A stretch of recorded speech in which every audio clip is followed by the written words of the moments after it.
You are listening to Exmormonology, Episode 1. Exmormonology, Episode 1. I am Amy Logan. I am your host, guide, life coach through the Exmormonology experience. I am a certified life coach.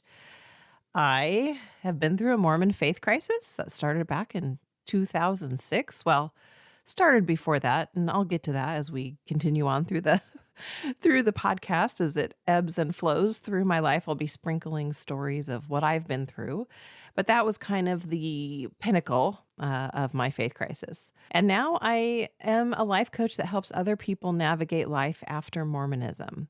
Let me tell you a little bit about what this podcast will be going forward. Exmormonology is the study of life after Mormonism. There are so many wonderful podcasts out there, so hat off to all of my fellow podcast comrades out there who are doing this, and they're in the ex-Mormon world, post-Mormon world, adding their voices to the, how should I say this, growing crowds of people who are leaving Mormonism, talking about the history and going over all of the controversial issues within Mormonism. And they're amazing. And I've listened to hundreds of hours of them myself and continue to do so. So my podcast is going to be kind of a guide to life after, meaning now that you've made it through, or maybe you're in the thick of it, wherever you are in your journey. Some of you may be literally in the thick of it, like yesterday. You just kind of came to the realization that the church is not true for you. Maybe you've been 10 years plus out and you're still, carrying around some baggage and struggling with dealing with family members, with dealing with your own self-worth, with dealing with what's the point now? You guys, when I went through my faith crisis, there was not this world of support in the post-Mormon world that there is now. It is amazing to see all of the amazing groups and networks and friends and people who have kind of been a pioneer and have led the way. Some of you may know me from my YouTube channel. When I started my YouTube channel, I titled it Soul Searching Girl. And it was just literally to share my story. I saw a lot of men doing a lot of things, a lot of historical things, and I just wanted to see someone that I could relate to, like if it was me on the other side of the faith crisis. And so I thought the best way I can do that is to start a YouTube channel and just start sharing my story. That was in 2012, and I tell you, I would receive hundreds of emails back in the day. I didn't feel there was a female voice as much as there is today. I wanted to put my face out there. I wanted you to know you're not alone in your journey. And that is still my driving force. That is what I do. I love helping you guys see that there is a wonderful, beautiful life after Mormonism. And that's what this podcast will be about. I'll be breaking it down, getting specific on ways you can improve your relationship with your family, your friends, your self-worth, your own autonomy, your parenting, relationships with your kids, and on, because I know when you go through a faith crisis, everything changes, right? Everything. I want to share a little bit about my story. So my faith crisis, like I said, the crisis part kind of came to a head in 2006. I had given myself permission to read, quote unquote, anti-Mormon literature. Back when I went through this, there just were not the resources that we have today.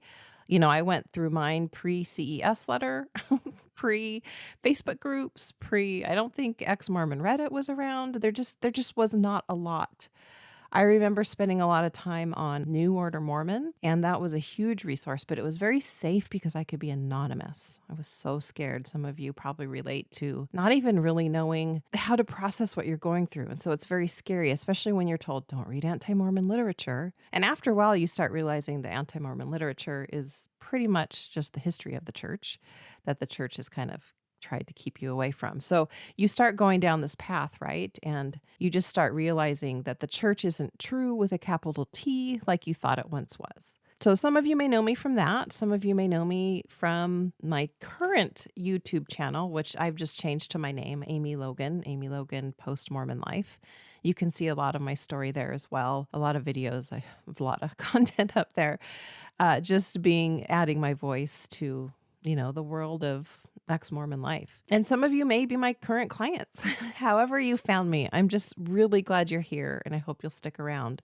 But I wanted to kind of start with the moment. And maybe that's what I'll call this episode, the moment. Like I want you to go back and remember the moment when you realized that the church wasn't true as you knew it, right? Because I was that girl. I was the Mormon girl. I did most everything right. Now, I wasn't perfect, but I really strived. I really believed.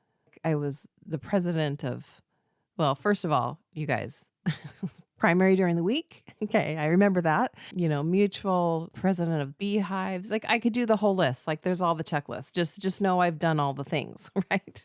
I was on the path, married in the temple, all of the things. Young women's president, primary president, each of those a few times.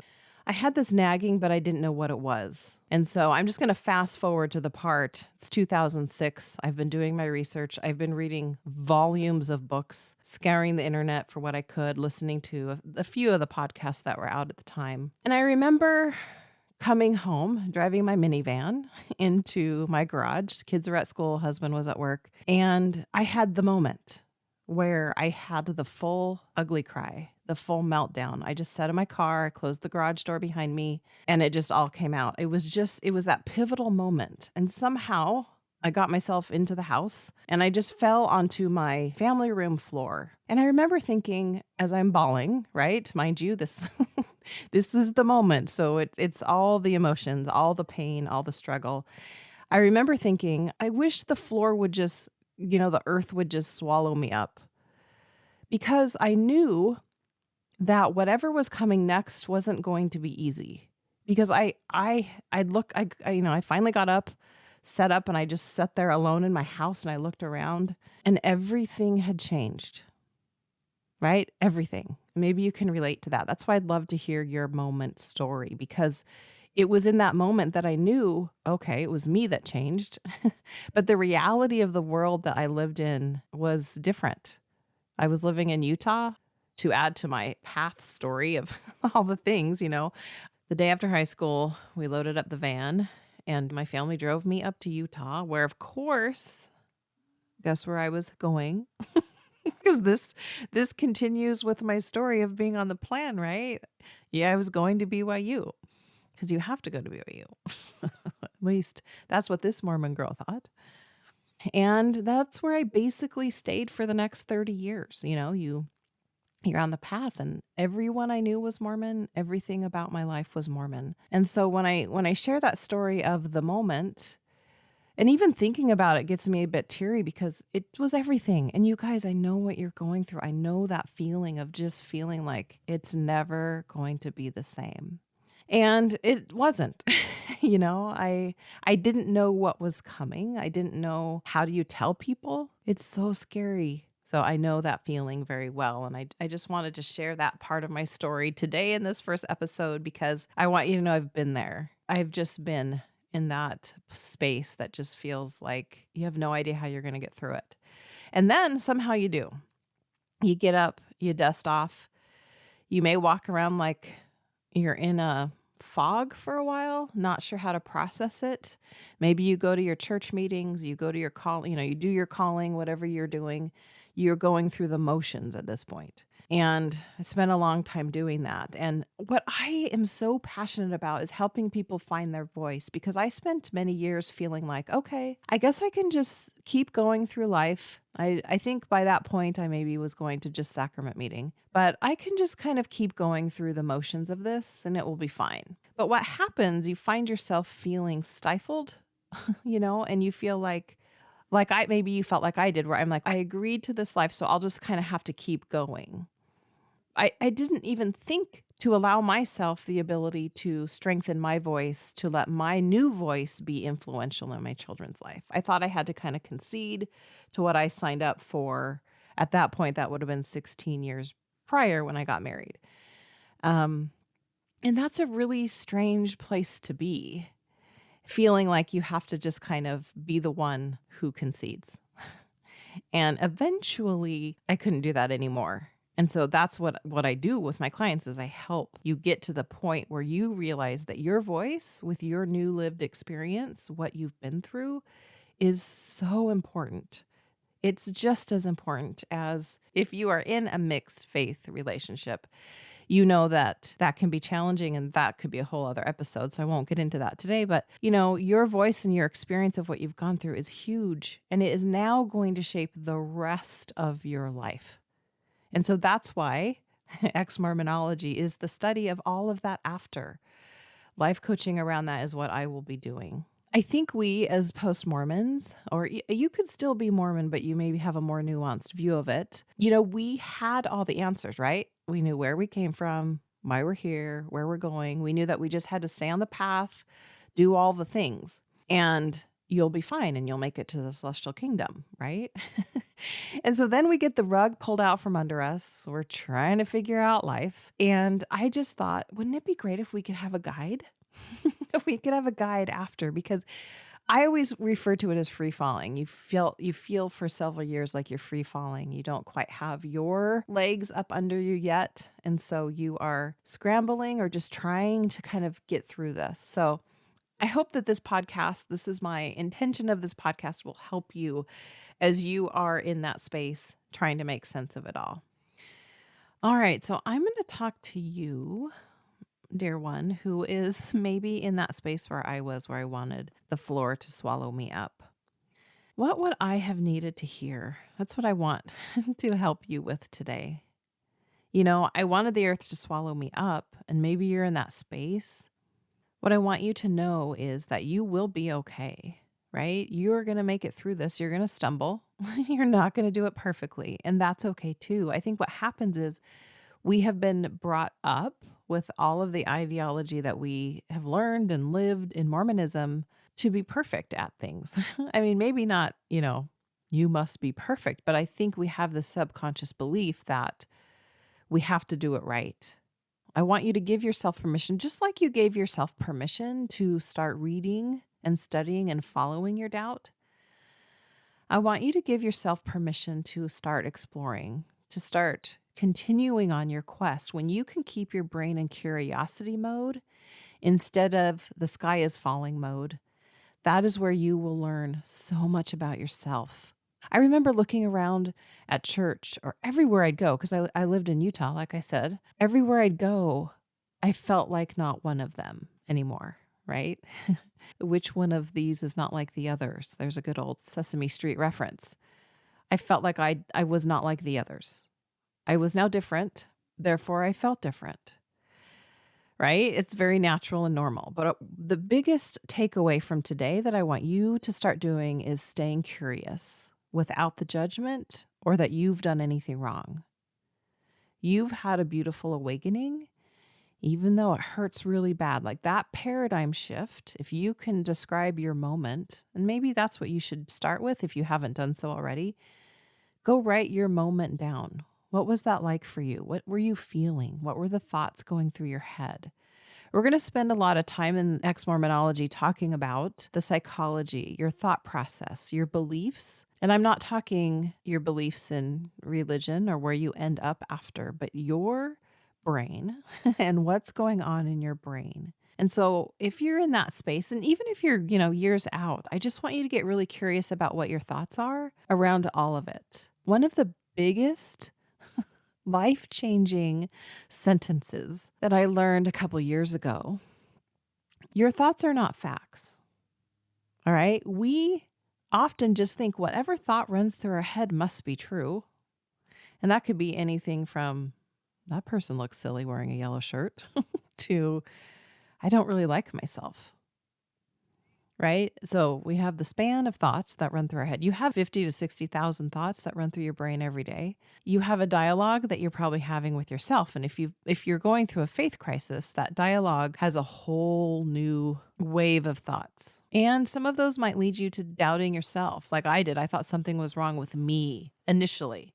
I didn't stay in that space too long. But what I want you to do is just start paying attention. What are you thinking? You might be angry. You probably feel betrayed. You feel different around your friends and family. You feel like you're speaking a different language. Start paying attention to all of it. Write it down. When you can take your brain and dump it out in front of you on a piece of paper, you can start to see the thoughts going through your head and then start questioning them. That's super important in this process. There's no right or wrong way to do it, but just start paying attention to the main dialogue that's going on about you personally as you're experiencing faith crisis in real time. I wish I would have had someone tell me, you're going to be okay. You're going to make it through this, even though you don't think you will, right? Because that's your brain kind of going to worst case scenario. And our brains are hardwired to just kind of go to that negative space. And so now you've just been through a extremely painful experience. Like, what's happening is you have these neural pathways in your brain. And so for how X amount of years, you've had the deep neural Mormon pathway belief system, right? That has been running most of your life. And then you start having doubts, and then you start giving yourself permission to follow those doubts. You start researching. For those of you who had a faith crisis because of historical issues, you may have had a faith crisis that you didn't care about the historical issues, and you had issues with the LGBTQ issues that we have in the church. You may have had issues with just how the church does its finance, whatever issues you had with it, whatever was the thing. And I'll talk about my thing on a different episode, but just paying attention to it and start questioning that, because what happens is what I want to help you with is not letting that negative space fill in what can happen. Because what we're going to be doing is working on creating new neural pathways that will create kind of like a new lifeline for you. Right? But what happens is we're human and we like to default to what's comfortable. So even though we think we don't like to be miserable or uncomfortable, that's what we know because we've been swimming around in it for a while. So that's your first homework assignment. You guys, I used to be a teacher back in the day. I graduated and I taught high school for several years. So between a lot of the things I've done in my life, I just kind of continue having homework be a part of what I prescribe for my clients. So that is your homework. Make a list, write a few pages, brain dump, so you can see what's going on in your brain. Because when you don't do that, you allow the thoughts to just kind of spin and make you confused. All right? We're no longer confused. We're just paying attention. We're going to be very curious. Okay? That's your first assignment. Pay attention to your thoughts and then be curious about them, because that's when you'll learn. But staying confused and stuck, that's a whole other thing, and we'll get to ways you can get unstuck, whether you're needing to tell friends and family, whether you're wanting to move forward, whether you want to have your name removed, whether you don't care, like all of those types of things. We have plenty of time for all of that. But just, where are you? What's going on in your brain? I want you to do a brain dump. Okay? That is your first assignment. All right, you guys, you can head over to my website if you'd like. I have 10 post-Mormon life hacks that you can sign up for and start consuming as well. It's a PDF. It's also a link to a private video that I have on my YouTube channel. When you sign up for that, you'll be able to get the PDF and also watch that video and maybe gain a few insights to some hacks that we all desperately need when we're experiencing our faith crisis, especially in the beginning. But that's it for today. You guys, thank you for being here. I hope you'll join me again. I'll be doing a new episode every week. You can follow me on the interwebs. Amy Logan Life is my Instagram. Amy Logan, I think, is my Facebook name. Amy Logan and Exmormon, and I will come up everywhere. So that's where you'll find me. But thanks for joining me. I am excited to be able to life coach you through some of the stuff that's not easy. You are one of the most amazing people I know. You know why? Because you have lived through a faith crisis and you are brave. You are so much stronger and braver than you give yourself credit for. What you have experienced is not for wimps. And I say that all the time. This is hard. This is one of the hardest things you'll ever do. But what you'll find is it's also the best thing you could ever do, because you're going to come into your own. You're going to find your own voice. That's it for today, you guys. I'm Amy Logan, and I'll see you next time.